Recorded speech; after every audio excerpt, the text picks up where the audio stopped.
Assalamualaikum warahmatullahi wabarakatuh. Perkenalkan, nama saya Rizky Maulidia Mukaroma dari kelas CD kelompok 2. Di sini saya akan mempresentasikan tentang lipid.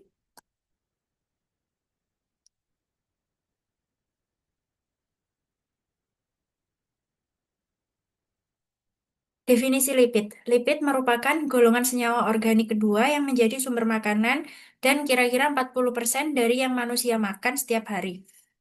Suatu lipid didefinisikan sebagai senyawa organik yang terdapat dalam alam serta tak larut dalam air. Tetapi larut dalam pelarut organik nonpolar, seperti suatu hidrokarbon atau dietileter. Berikut adalah struktur lipid. Lalu ada jenis-jenis lipid. Yang pertama ada trigliserida. Trigliserida adalah jenis lipid terbanyak dalam tubuh dan makanan. Tersusun dari satu gliserol dan tiga asam lemak, jenuh atau tak jenuh. Komposisi asam lemak menentukan apakah lemak berbentuk padat atau cair. Trigliserida berfungsi sebagai sumber energi utama, cadangan energi yang disimpan di jaringan adiposa, serta pelindung organ dan pengatur suhu tubuh. Saat tubuh kekurangan energi, trigliserida dipecah menjadi asam lemak dan gliserol melalui lipolisis. Kadar trigliserida yang terlalu tinggi beresiko meningkatkan penyakit kardiovaskular. Contohnya terdapat pada minyak nabati, lemak hewani, mentega, margarin, dan makanan berlemak lainnya. Lalu yang kedua ada fosfolipid. Fosfolipid adalah lipid amfipatik dengan kepala hidrofilik dan dua ekor hidrofobik. Strukturnya terdiri dari gliserol yang berikatan dengan dua asam lemak dan satu gugus fosfat. Sifat dua kutub ini memungkinkan fosfolipid membentuk bilayer yang menjadi dasar membran sel. Lapisan ganda tersebut bersifat fleksibel dan semi permeabel, sehingga menjaga kelenturan, kestabilan, serta mengatur keluar masuknya zat pada sel. Yang ketiga ada sterol. Sterol adalah kelompok lipid yang memiliki struktur kimia berupa cincin karbon berjumlah 4 atau struktur steroid, sehingga berbeda dengan trigliserida dan fosfolipid yang tersusun dari rantai panjang asam lemak. Jenis sterol yang paling dikenal adalah kolesterol.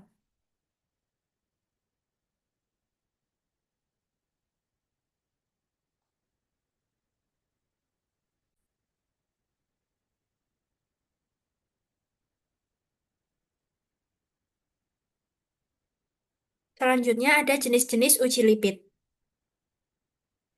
Yang pertama, definisi uji ketidakjenuhan. Uji ketidakjenuhan pada lipid adalah metode untuk mengetahui ada atau tidaknya ikatan rangkap C rangkap 2C pada asam lemak. Lipid yang mengandung ikatan rangkap akan bereaksi dengan bereaksi seperti larutan brom atau larutan KMNO4 yang ditandai dengan hilangnya warna bereaksi. Semakin cepat warna menghilang, semakin tinggi tingkat ketidakjenuhan lipid tersebut. Uji ketidakjenuhan yaitu memasukkan 4 mili kloroform dan 4 tetes iodium ke dalam tabung reaksi, kemudian dikocok menggunakan vortex hingga terbentuk warna merah muda. Lalu, memasukkan 1 mili minyak kelapa, 1 sendok margarin, dan 1 mili ether, dan 1 mili air sabun ke dalam masing-masing tabung reaksi. Kemudian, tiap tabung reaksi ditambahkan larutan A dan dikocok menggunakan vortex lalu diamati.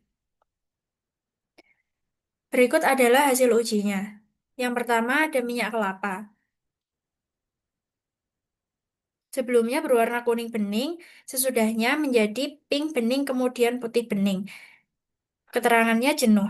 Yang kedua ada margarin. Sebelumnya berwarna kuning, lalu tetap kuning dan keterangannya tidak jenuh. Percobaan ini dilakukan untuk menentukan ketidakjenuhan suatu lemak. Minyak mengandung triasil gliserol dengan 80-85% asam lemak jenuh.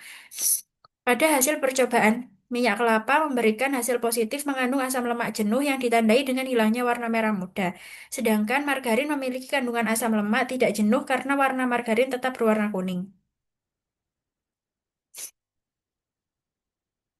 Lalu ada definisi uji akrolain. Uji akrolein adalah metode untuk mendeteksi keberadaan gliserol dalam lipid. Pada pemanasan lipid dengan bereaksi seperti kalium bisulfat atau KHSO4, gliserol akan terdehidrasi menghasilkan akrolein, yaitu senyawa berbau menyengat seperti gosong atau asam. Munculnya bau akrolein menandakan bahwa lipid tersebut mengandung gliserida.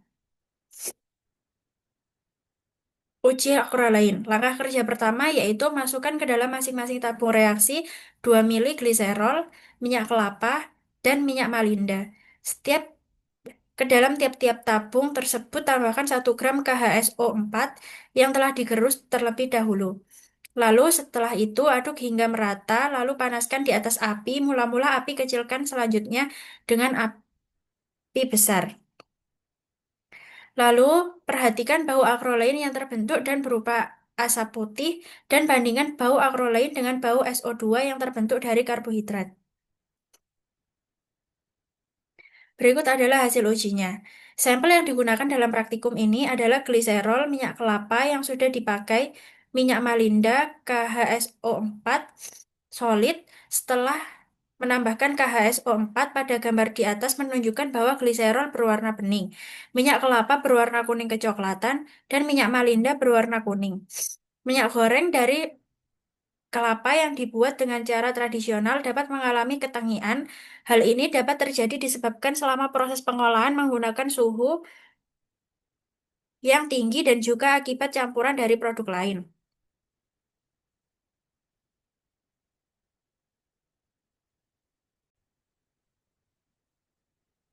Ketangian pada minyak kelapa dapat diatasi dengan usaha menambahkan bahan yang mengandung antioksidan. Antioksidan adalah zat yang dapat menunda, memperlambat, dan mencegah terjadinya reaksi antioksidan radikal bebas. Reaksi antioksidasi radikal bebas. Setelah sampel dipanaskan, gliserol mengeluarkan bau lain dan berubah warna menjadi bening kekuningan. Minyak kelapa mengeluarkan bau tengik dan berubah warna menjadi coklat pekat, dan minyak malinda mengeluarkan tengik dan berubah menjadi warna kecoklatan. Berikut adalah hasil ujinya. Lalu ada definisi uji steroid dan terpenoid dengan metode uji Lieberman-Burchard. Uji Lieberman-Burchard adalah metode screening fitokimia untuk mengidentifikasi steroid dan terpenoid, termasuk triterpenoid. Dalam ekstrak tanaman menggunakan reaksi asam asetat, anhidrat, dan asam sulfat pekat. Steroid positif jika menghasilkan warna hijau dan biru tua. Sementara terpenoid, terutama triterpenoid, positif jika menghasilkan warna merah, ungu, atau merah jingga. Berikut adalah hasil ujinya. Uji steroid dan terpenoid dilakukan dengan metode Lieberman-Burchard. Pengujian dilakukan dengan cara memipet masing-masing sebanyak 2 mili sampel ke dalam plat tetes. Kemudian, sampel ditambahkan 3 tetes HCl pekat dan 1 tetes H2SO4 pekat. Jika terbentuk larutan berwarna hijau, maka positif mengandung steroid. Sedangkan jika terbentuk warna merah atau ungu, maka positif mengandung terpenoid. Uji steroid adalah